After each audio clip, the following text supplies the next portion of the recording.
Welcome to all of you. Today we'll discuss about South Indian Dynasty. दक्षिण भारत के जितने भी वंश हैं, ये सब चीजों के बारे में आज जो है हम डिस्कस करने वाले हैं। साउथ इंडियन डायनेस्टी के बारे में, चेरास, चोलास, सतवाहनास, पांड्यास, ये सब जो है चीजें जो है करूंगा। ठीक है, हाँ, पीडीएफ जो है अपलोड हो जाएंगे। ठीक है, बिल्कुल ठीक है। हालांकि मैं एक चीज और बता दूं, सही चीज बताता हूं, एग्जामिनेशन पॉइंट ऑफ व्यू पढ़ना है हमें चीजों को। ठीक है, ऐसा नहीं कि हर चीजों को हम लोग जो है सेम इंपॉर्टेंस दे नहीं सकते यूपीएससी में। As I have discussed, we have many topic to study, history, polity, geography, economics, physics, chemistry, biology, science and tech, CSAT, optional, बहुत सारी चीजें हैं और एक एक टॉपिक को डेप्थ में जाएंगे तो it's not possible to clear UPSC in 1 year at least. It will take 3, 4, 5, 6, 7 years। So यहां पर जो है अब तक जो हिस्ट्री में मैंने पढ़ा है, ध्यान रखिए, हिस्ट्री का 6 टॉपिक जो है रेलिवेंट है, जिसमें से इंडस वैली सिविलाइजेशन, सिंधु घाटी की सभ्यता, Vedic period that include post Vedic period, Buddhism, Jainism, उसके बाद जो Maurya period and then is Gupta period. ये जो 6 टॉपिक है, ध्यान रखिएगा, हिस्ट्री का नोट डाउन कर लीजिएगा। इंडस वैली सिविलाइजेशन, सिंधु घाटी की सभ्यता, वैदिक पीरियड, उसके साथ में पोस्ट वैदिक पीरियड को भी ऐड करता हूं। देन रिलीजियस जो चीजें है, एक है दैट इज बुद्धिज्म, एक है जैनिज्म, उसके बाद जो है मौर्य काल, मौर्य डायनेस्टी, उसके बाद जो है गुप्त डायनेस्टी। ये जो 6 टाइम है एंशिएंट हिस्ट्री का, सबसे रेलिवेंट है, उस सबको स्किप नहीं कर सकते। अब हम लोग बात करेंगे साउथ इंडियन डायनेस्टी के बारे में। सबसे पहला चीज जो बताऊं, एग्जामिनेशन पॉइंट ऑफ व्यू इतना रेलिवेंट टॉपिक है नहीं, सच बता देता हूं, एग्जामिनेशन पॉइंट ऑफ व्यू इतना रेलिवेंट नहीं है, बट कभी कभी यूपीएससी क्या करता है, क्वेश्चन पुट अप कर लेता है। इसलिए जो बुलेट पॉइंट है, जो मेन पॉइंट है इस टॉपिक से जुड़ी है, मेन पॉइंट है, उसके बारे में थोड़ा सा मैं जिक्र कर लेता हूं, ताकि अगर डेप्थ में ना भी पढ़ो तो मिनिमम आइडिया होना चाहिए आपका प्रीलिम्स और मेंस में कुछ चीजों को कवर करने के लिए। ठीक है, सो दैट्स व्हाई, क्योंकि हम जो पढ़ेंगे ना, एक भी चीजों को ऐसा नहीं है कि कवर नहीं करेंगे। हाँ, किसी चीजों को ज्यादा प्रायोरिटीज देंगे, किसी किसी को कम प्रायोरिटीज देंगे, किसी किसी को मीडियम देंगे। तो ये वाला जो टॉपिक है, थोड़ा सा कम प्रायोरिटीज आप दे सकते हो। बाकी जो अभी मैंने 6 टॉपिक बताया एंशिएंट हिस्ट्री में, उसको ज्यादा प्रायोरिटीज दिया जा सकता है। ठीक, यही कहता है एग्जामिनेशन स्ट्रेटेजी। तो साउथ इंडियन डायनेस्टी, ठीक है, साउथ इंडियन डायनेस्टी का देखो खासियत क्या है, what do understand by the south Indian dynasty. सबसे पहला खासियत ये है, देखो एक एक करके हम डिस्कस करते हैं साउथ इंडियन डायनेस्टी के बारे में। ठीक है, तो ये जो है almost south Indian spend more than 4000 years। दक्षिण भारत का इतिहास जो है, मतलब करीब करीब जो है 400 वर्ष से भी अधिक पुराना है, around 4000 years, with several dynasty rising and falling, बहुत सारे राजवंश जो है उदय हुए, जिनका पतन हुआ, है ना। तो ऑलमोस्ट ये जो साउथ इंडियन डायनेस्टी 4000 years, ठीक है, अगर मैं स्टार्टिंग से बात करूं 400 वर्ष तक है। ठीक है, और द संगम एज जो है, ठीक है, which lasted from 6th century BC to the 3rd century BC। 6 Sangam as, जिसको संगम युग भी कहा गया है। आमतौर पर संगम एज का मतलब होता है, जितने भी तामिल्स या साउथ इंडियन के थे, राजा महाराज सबको जो है बुलाया गया था असेंबली में, मीटिंग में। ठीक है, उसके साथ साथ जो है इस एज में जितने भी एज हैं, ठीक है, जो लिटरेचर लिखा गया उसको जो है संगम लिटरेचर, या साउथ इंडियन के बारे में जो चीजें है उसको संगम एज भी कहा गया है, which lasted from 6th century BC से लेकर 3rd century BC। 6th century BC से लेकर 3rd century BC तक जो है संगम एज जो है लाया गया, जो कि जिसको कहा जाता है साउथ इंडियन एंशिएंट हिस्ट्री। ठीक है, जिसको भारत के प्राचीन इतिहास के रूपरेखा जाना, जिसको जो है दक्षिण भारत के प्राचीन इतिहास के हिसाब से जाना जाता है।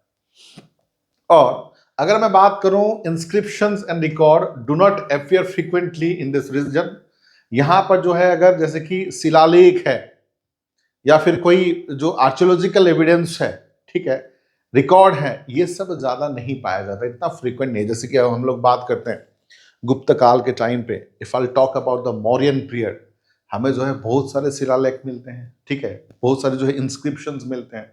और मौर्य काल में तो मिलेंगे क्योंकि अकबर ने जो है 14 शिलालेख किए थे, मेजर मेजर 14 हैं, किए थे, ऑल ओवर इंडिया में किए थे, नॉर्थ में, साउथ में, ईस्ट में, वेस्ट में।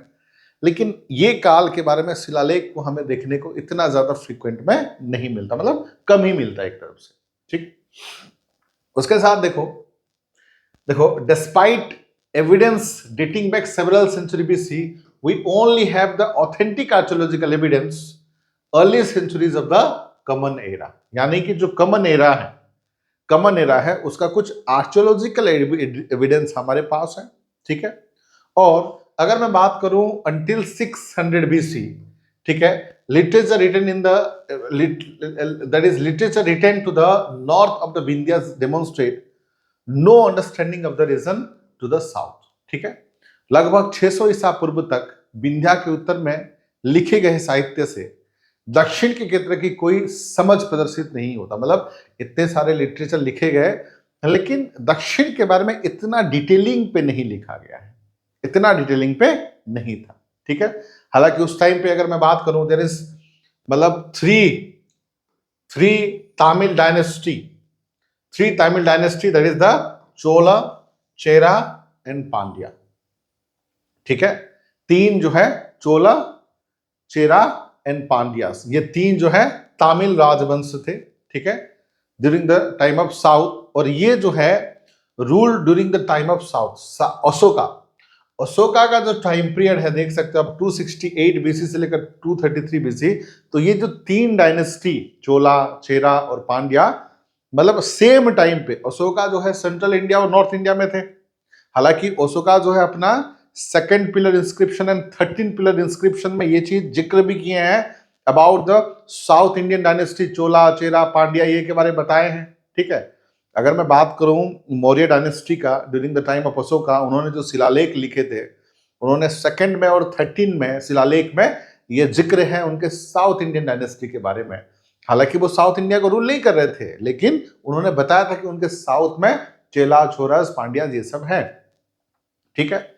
और अशोका के टाइम पे भी, and the history ranges from the pre history time to the 18th centuries, ठीक है। उनकी इतिहास, ठीक है, प्रागैतिक काल से लेकर 18वीं शताब्दी तक है। अब देखो सिंपल तरीके से उसको समझते हैं, तो ये जो है टोटल नॉर्थ इंडिया है। तो अब हम लोग बात करें ये जो है साउथ इंडिया के बारे में बात करें। अब तक जितना भी इतिहास में हम लोग पढ़े हैं वो जो है, चाहे हर्षवर्धन हो, चाहे अशोका हो, चाहे गुप्त पीरियड, चंद्रगुप्त 1, चंद्रगुप्त, समुद्रगुप्त, चंद्रगुप्त 2, स्कंदगुप्त, कुमारगुप्त, उसके साथ बिंदु, जो अशोका के टाइम पे अशोका, बिंदुसार, जितने भी थे मैक्सिमम जो है नॉर्थ इंडियन के राजा थे और नॉर्थ इंडियन के राजा थे। अब जो है डिस्कस करेंगे, हालांकि कम रिलेवेंट है examination point of view, south के बारे में थोड़ा सा हम लोग बात करेंगे। देखो साउथ का मतलब क्या है, देखो सिंपल सी बात है। देखो इस तरफ है बंगाल की खाड़ी,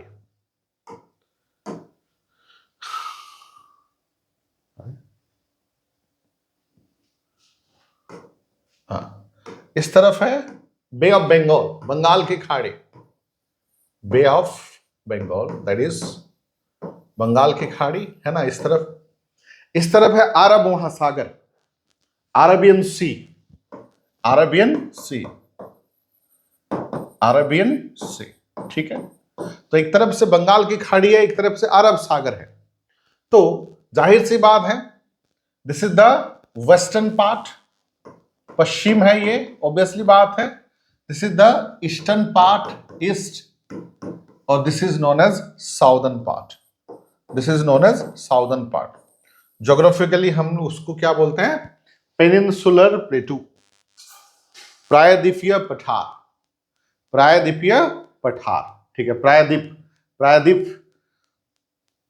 पठार, प्रायद्वीप का मतलब क्या है, देखो तीनों तरफ, इस तरफ समुंदर है, इस तरफ समुंदर है, और नीचे क्या है, इंडियन ओशन है, नीचे जो है भारत महासागर, भारत महासागर। ज्योग्राफिकली हम क्या कहेंगे, इस तरफ जो है बे ऑफ बंगाल, बंगाल की खाड़ी, इस तरफ जो है अरबियन सी, अरब सागर, नीचे जो है इंडियन ओशन। ज्योग्राफी में हम इसको बोलेंगे, इस टेरिटरी को हम क्या बोलेंगे, दैट इज नोन एज, ठीक है, पेनिनसुलर प्लेटू, प्रायद्वीपीय पठार। ज्योग्राफी में हम क्या कहेंगे उसको, पेनिनसुलर,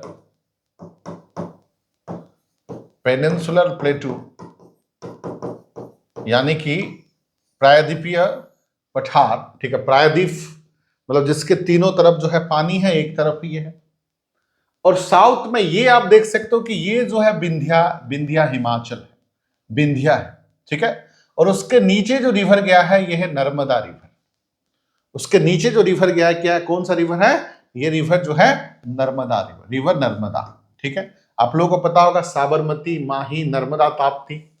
साबरमती इस तरीके से, माही इस तरीके से, नर्मदा, और तापी रिवर जो है इस तरीके से। This is known as, this river is known as Narmada. Narmada को मैं थोड़ा सा डार्क कर देता हूं, this river is known as Narmada, ठीक है। हालांकि ये साबरमती है, ये माही है, ये नर्मदा है, और ये ताप्ती है। सिंपल उसको याद कर सकते हो SMNT के हिसाब से, SMNT के हिसाब से आप याद कर सकते हो। SMNT का मतलब है S for Sabarmati, M for Mahi, N for Narmada, T for जो है, T फॉर ताप्ती, ठीक है।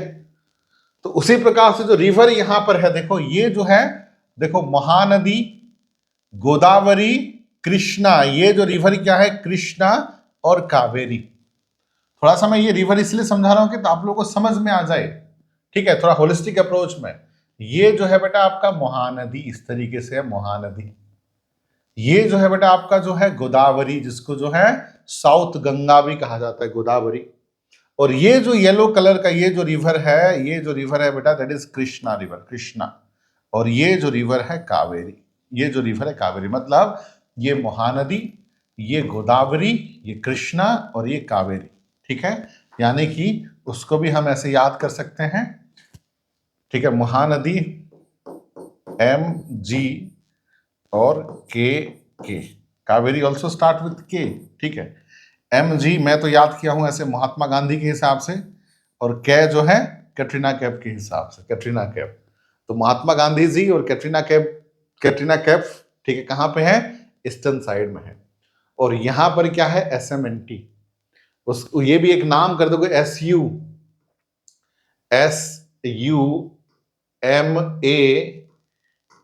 अगर कर दोगे तो ये भी एक नाम हो जा रहा है, सुमंत हो जा रहा है, सुमंत। मेरा एक दोस्त का नाम है सुमंत, तो मैं ऐसे जब तैयारी कर रहा था उस तरीके से याद किया, SMNT, साबरमती, माही, नर्मदा, ताप्ती। और इस तरफ जो है महात्मा गांधी है, उसके नीचे मतलब महात्मा गांधी है और कैटरीना कैफ, महात्मा गांधी और कैटरीना कैफ, ठीक है। सिंपल सी बात है। तो M for Mahanadi, G for Godavari, K for Krishna, K for Kaveri, ठीक।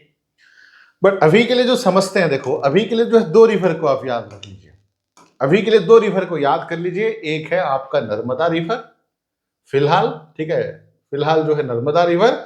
और ये आपका जो है कृष्णा रिवर, रिवर कृष्णा, और ये है रिवर नर्मदा। सो ये जो रिवर नर्मदा के नीचे जितने भी हैं, this area is known as south, एक तरफ से कह सकते हो। और ये जो रीजन है बेटा, ये जो रीजन है आप देख रहे हो ब्लैक कलर का, ये जो है क्या है, डेक्कन, डेक्कन, जिसको दक्कन की पठार भी कहा जाता है, डेक्कन, डेक्कन प्लेटू भी कहा जाता है, डेक्कन प्लेटू, जो महाराष्ट्र में है, कर्नाटका में है, ठीक है। और ये जो एरियाज है, इस एरियाज में भी कवर है, ठीक है। और ये जो कृष्णा रिवर है, कृष्णा रिवर के नीचे जो है फार साउथ कहा जाता है, जिसमें मेन 3 वंश थे, ये फार साउथ में। और देखो सिंपल सी बात है, और एक चीज बताता हूं, ये है ईस्टर्न घाट और ये है वेस्टर्न घाट, ठीक है। ये है मतलब ईस्टर्न घाट पूर्वी तट, और ये है पश्चिमी तट वेस्टर्न घाट, ठीक है ना। सो ये जो फार साउथ है, यहां पर 3 वंश हुआ करते थे, देखो 3 वंश हुआ करते थे, वो है चोलास, चेरास और पांड्यास। ध्यान रखिएगा, ये फार साउथ जो लिखा है उसमें 3 वंश हुआ करते थे, एक है चोला वंश, एक है चेरा वंश और एक है पांड्या वंश। तो ये जो वंश है उसके बारे में आज हम लोग बात करेंगे, about the Cheras, about the Cholas और अबाउट द पांड्यास। ठीक है, सीसीपी। ठीक है, सीसीपी सिंपल सी बात है, सीसीपी के हिसाब से याद कर देना, या फिर पीसीसी भी याद कर सकते हो, आपको जैसे ठीक लगे। ठीक है, एक है चेरास, एक है चोलियास, एक है पांड्यास। चेरा जो है इस तरफ है केरला के साइड में, चोला और पांड्या जो है इस राइट साइड है, यानी कि चेरा जो है western side of the country, Cholas और पांड्या जो है eastern side of the country. ठीक है, तो उसको जो है फार साउथ का ही ये 3 डायनेस्टी है, और साउथ का यही 3 डायनेस्टी से हम जो है आज बात करेंगे। ठीक है, और आज जो है बेसिकली हम जो है इस वीडियो में चेरा के बारे में पहले हम लोग बात करेंगे। ठीक है, आज के वीडियोस में। ठीक है, उसके बाद आने वाले टाइम पे will discuss about the Cholas and also will discuss about the Pandyas. ठीक है, देन सो तो यहां पर देखो ईस्टर्न घाट, ये चीजें तो याद रहेगा, ये तो आपका ज्योग्राफी भी हो रहा है, हिस्ट्री के साथ साथ ज्योग्राफी भी हो रहा है। हमें विंध्या माउंटेन पता चल गया, हमें जो है साबरमती, माही, नर्मदा, ताप्ती पता चल गया, हमें महानदी, गोदावरी, कृष्णा, कावेरी पता चल गया, हमें जो है अरब सी और बे ऑफ बंगाल, इंडियन ओशन पता चल गया, फर साउथ क्या है पता चल गया, डेक्कन पठार पता चल गया, ईस्टर्न घाट एंड वेस्टर्न घाट भी पता चल गया। एक तरफ से फिजिक्स हिस्ट्री के साथ साथ ज्योग्राफी का क्लास भी चल रहा है, रिवर सिस्टम भी चल रहा है, अच्छी बात। ठीक है, इंटरलिंक्ड है। ठीक है, क्योंकि हम इंटरलिंक जब करते हैं ना तब जाके टॉपिक याद रहता है। ठीक है, तो ये जो एरियाज के बारे में अगर मैं बात करूं, ठीक है, ये जो साउथ एरियाज के बारे में और खासकर ये डायनेस्टी के बारे में, ठीक है, ये चोला, चेरा, पांड्याज के बारे में, ये जो है मैंने बताया था कि अशोक मेजर रॉक एडिट्स जो अशोका का था, जिसमें देखो रॉक एडिट 2nd and 13 में ये चीज का जिक्र किया गया। किसका जिक्र किया गया? चोलास के बारे में, पांड्या के बारे में, सतपुरा के बारे में, साइलोन के बारे में। ठीक है, तो अशोका ने जो 14 रॉक एडिट्स किए थे, 14 रॉक एडिट्स किए थे, उसमें से रॉक एडिट नंबर 2 और रॉक एडिट नंबर 13 में उनके जो है साउथ बॉर्डर स्टेट या साउथ नाइबरिंग स्टेट या कंट्री के बारे में, उस टाइम पे स्टेट बोल दो, प्रोविंसेस बोल दो, के बारे में जिक्र किए थे कि उनके साउथ किंगडम में चोलास, पांड्यास, सतपुरियास एंड साइलोन यानी कि श्रीलंका जो है था, ये जो है 2nd and 13 एडिक्ट में लिखा मेंशन किया। ये भी क्वेश्चन आता है कि कौन से रॉक एडिक्ट में ये चीजें मेंशन है उनके साउथ डायनेस्टी के बारे में। क्लियर है पॉइंट? उसके बाद जो है ग्रीक ऑथर जिनका नाम है मेगास्थनीज या फिर स्टारेबो या फिर प्लिनी, ठीक है, जो एंड प्लोटेमी, तो ये सब जो ग्रीक ऑथर है, उस टाइम पे Greek author was considered to be the more intellectual. World का सबसे इंपैक्टफुल, सबसे पावरफुल, सबसे जो नॉलेजियस बुद्धिजीवी माने जाते थे, वो है ग्रीक राइटर और ग्रीक फिलोसोफर। वो कौन है? वो है ग्रीक राइटर और ग्रीक फिलोसोफर। तो ग्रीक राइटर और ग्रीक फिलोसोफर का पूरा वर्ल्ड लेवल पे ही चाहिदा है। ठीक है, तो उन्होंने भी जिक्र किया है। ठीक है, चाहे वो मेगास्थनीज हो, चाहे स्टारेबो हो, चाहे प्लिनी हो, चाहे जो है प्लोटेमी हो, उन्होंने भी बताया है साउथ इंडियन के डायनेस्टी के बारे में। ठीक है, उसके बाद अगर मैं बात करूं उड़ीसा का, that is Hathigumpha inscriptions. Hathigumpha inscription कहां पे है? उड़ीसा में है। ठीक है, तो हाथीगुम्फा इंस्क्रिप्शन जो कि उदयगिरी हिल, हाथीगुम्फा का मतलब क्या है? हाथी, केव, गुफा का मतलब केव, हाथी का मतलब एलिफेंट, एलिफेंट का cave, that is known as Hathigumpha inscriptions near Udayagiri hill, Orissa. Udayagiri hill कहां पर है? भुवनेश्वर में है। Of Kharavela, Orissa, of Kharavela of Kalinga also mention about the Tamil kingdom. तो जो उड़ीसा के फेमस किंग राजा जो थे खारवेल, ठीक है, जिसको खारवेला भी कहा जाता है, खारवेला, ठीक है, खारवेल राजा जो है खारवेल, तो उन्होंने जो है हाथीगुम्फा इंस्क्रिप्शंस में, यानी एलिफेंट केव का जो इंस्क्रिप्शन भुवनेश्वर में है, उड़ीसा में है, वहां पर भी जो तमिल किंगडम यानी कि साउथ किंगडम के बारे में उन्होंने भी जिक्र किया है, उन्होंने भी मेंशन किया है। Are getting my point? Simple सी बात है, उन्होंने भी जिक्र। तो साउथ इंडियन का किंगडम के बारे में अशोका ने अपने पिलर एडिक्ट्स पे, ग्रीक के ऑथर ने भी उसका जिक्र किया है, और राजा खारवेल जो उड़ीसा के राजा हैं, कलिंग के राजा थे, हालांकि उनको जो है हराए थे हमारे कौन? कलिंग को कौन हराया था? अशोका, ठीक है। तो Kharavela was famous ruler of Odisha. Then Hathigumpha inscription में भी इसके बारे में जिक्र है, ठीक है। अब देखो एक चीज मैं आप लोग को बता देता हूं, जैसे कि ये फार साउथ है और ये साउथ रीजन है या फिर डेक्कन डेक्कन रीजन है, ये टोटल जो है साउथ रीजन है, राइट। तो एक होता है, देखो एक होता है कि ये जो संगम लिटरेचर के बारे में थोड़ा सा जान लीजिए। What do understand by this Sangam literature? Great body of Tamil Sangam literature, of course जो है तमिल लिटरेचर ही है। तो यहां पर देखो the literature are produce in the assembly. Assembly, assembly का मतलब क्या है? असेंबली का मतलब है Sangam, held under the patronage of the king of this area, ठीक है।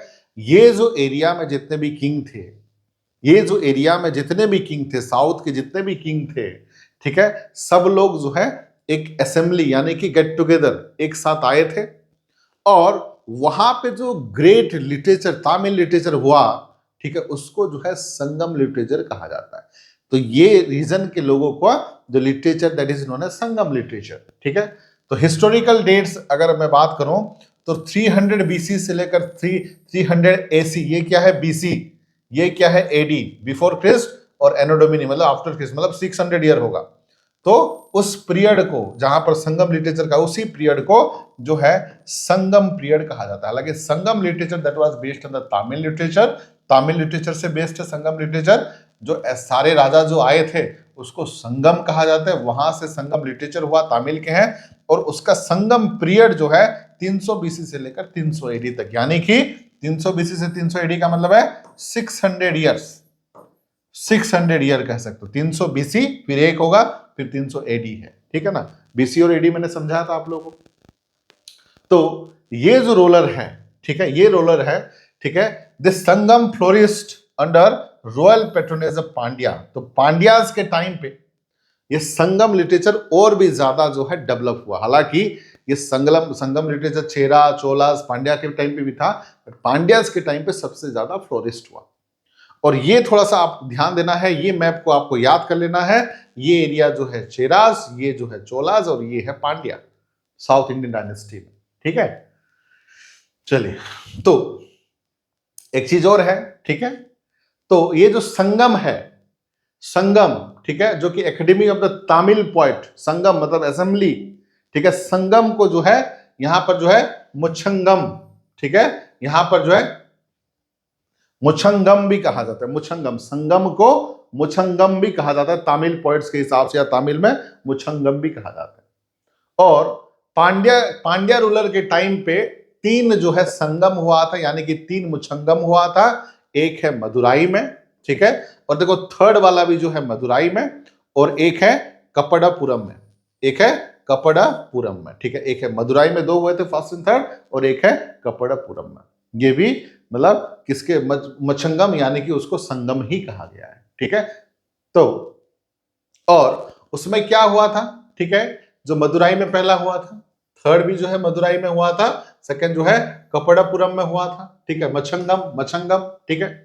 और ये देखिए अटेंडेड बाय, और उस टाइम पे जो राजा थे, ठीक है, नाम थोड़ा सा अजीब अजीब है, चाहे चेरास का हो, चाहे चोलस का हो, चाहे पांड्या का हो, साउथ इंडियन का नॉर्मल नाम भी थोड़ा सा अजीब अजीब है, ठीक है। तो इतना डिटेल में मत जाइए, ठीक है। नाम याद रखता नहीं रहता तो कोई दिक्कत नहीं, आप पहले सुन लीजिए, स्टोरी सुन लीजिए, कोई दिक्कत नहीं, ठीक है। तो यहां पर मुद्दथी रुमना, ठीक है, मुद्दथी रुमना, ठीक है। तो एनीवे अटेंडेड बाय, देखो first Madurai that was attended by gods and legend saga, ठीक है। देन उसके बाद जो है कपड़म में, ठीक है, उसके बाद लार्ज नंबर ऑफ, देखो यहां पर क्या होता है, डिड नॉट सर्वाइव। ये जो लिटरेरी वर्क है, जो अब तक जो है लिटरेरी वर्क जो है अब तक सर्वाइव नहीं है, हमारे पास कोई प्रूव नहीं है, एविडेंस, मतलब सर्वाइव नहीं है। सेकेंड जो है कपड़ापुरम, लार्ज नंबर ऑफ पोएट्स, बहुत सारे पोएट, बहुत सारे राइटर, बहुत सारे पोएट आए थे, ठीक है। और उस टाइम पे ओनली लिटरेचर वर्क जो कि आया था, जो कि तोल्कापिपियम, ठीक है, तोल्कापियम, ये जो है क्या है, ये लिटरेरी वर्क है, ये लिटरेरी वर्क है। जैसे कि हम लोग का है रामायण है, महाभारत है, लिटरेरी वर्क है, वैदिक काल में हुआ था, उनका जो है तोल्कापियम और ये तोल्कापियम को अर्लीस्ट लिटरेचर कहा जाता है। अर्लीस्ट तामिल लिटरेचर मतलब तामिल का अर्लीस्ट लिटरेचर जो है, पहला लिटरेचर जो है कौन सा है? तोल्कापियम। तोल्कापियम, ठीक है। और थर्ड मदुराई में यहां पर भी बहुत सारे पॉइंट आए थे, यानी कि बहुत सारे पॉइंट, ठीक है, writer point and literary works में से ये सब जो है नाम अजीब अजीब है, ये सब नाम अजीब अजीब है। एटू दैट इज एटू टुगाई, ठीक है, पुट्टू पट्टू, ठीक है। ये नाम सब इतना याद करने की आप लोगों को जरूरत नहीं है, ये खाली बस योर इंफॉर्मेशन के लिए, ठीक है। चलिए देन उसके बाद जो है ये बस याद कर लीजिए कि तल्कापियम क्योंकि ये फर्स्ट तामिल लिटरेचर है, फर्स्ट तामिल लिटरेचर है, इसलिए उसको याद कर लीजिए, ठीक है। और ये जो है किसके टाइम पे हुआ था? तल्कापियर के टाइम पे, तल्कापियर के टाइम पे, ठीक है। और it is a work on the Tamil grammar. ये जो किताब है, ये जो लिटरेचर है, तामिल ग्रामर भी है, उसके साथ साथ जो socio economic condition of the Sangam period, ठीक है। ये आमतौर पर जो है एक तरफ से ग्रामर है, तामिल का ग्रामर है, बट वहां के जो राजनीतिक कंडीशंस, वहां के जो सोशल कंडीशंस, ठीक है, वहां के जो इकोनॉमिक कंडीशन को भी ये किताब में जिक्र किया गया, इस किताब में दर्शाया जाता है, इस किताब में दर्शाया जाता है, ठीक है। उसके बाद ये अदर लिटरेरी वर्क जो मैंने बात करा था, दैट इज इटू टुगाई, ठीक है, पुटुपट्टा, ये सब, ठीक है, मनी मेघालय, ये सब नाम याद करने की आपको जरूरत भी नहीं है, ठीक है। सो फार साउथ मतलब बेसिकली जो है ये तामिल कंट्री को ही फार साउथ कहा गया, नीचे वाले जो है दैट इज तामिल कंट्री को ही फार साउथ कहा गया, ठीक है। तो अब देखो हम बात करेंगे चेरास के बारे में, ठीक है। Now will discuss about the Cheras, ठीक है, चेरा डायनेस्टी, ठीक है। Now will discuss about the, सबसे पहले जो डायनेस्टी है will discuss about the Cheras. जो हमने डिस्कस किया था चेरास, चोलास एंड पांड्यास, तो इस वीडियो में हम जो है चेरास के बारे में डिस्कस करेंगे। Are getting my point? ठीक है। देखो ये नाम थोड़ा सा अजीब अजीब है, इसलिए मैं भी आराम से जा रहा हूं, ठीक है। और बहुत सारे कुछ डिफिकल्ट नाम आएंगे, अजीब अजीब नाम आएंगे, वो सबको याद करने की आपको इतना जरूरत नहीं है, आप निश्चिंत रहिएगा। आपको बस बेसिक कंसेप्ट पता होना चाहिए और 2-3 बार बस पढ़ लेना है प्रीलिम से पहले, ताकि आपके दिमाग में जो अगर आपने देखा हुआ है, 1-2 बार पढ़ा हुआ है, वो चीज आएगा, you will definitely click the right option. आप डोंट वरी अबाउट दैट। हर एक डाटा एंड फिगर को याद करने की जरूरत नहीं होती, ठीक है। अब बोलोगे अब 280 में क्या है, कौन सा आर्टिकल है? फिनांस कमीशन है। ऐसे बेटा वो सब चीजें तो याद करना पड़ेगा ना, ठीक है, कुछ चीजें तो याद करना पड़ेगा ना, ठीक है। ऐसा नहीं कि कोई भी चीज याद नहीं करोगे, ठीक है, कुछ चीजें तो आपको याद करना पड़ेगा, है ना। तो ये जो है इतना याद नहीं करोगे तो चलेगा, आप थोड़ा सा ओवरलुक बट होना चाहिए, ठीक है। तो Chera, now welcome to the new dynasty. New dynasty नहीं है, south Indian dynasty, that is the first will discuss about the Chera dynasty, ठीक है।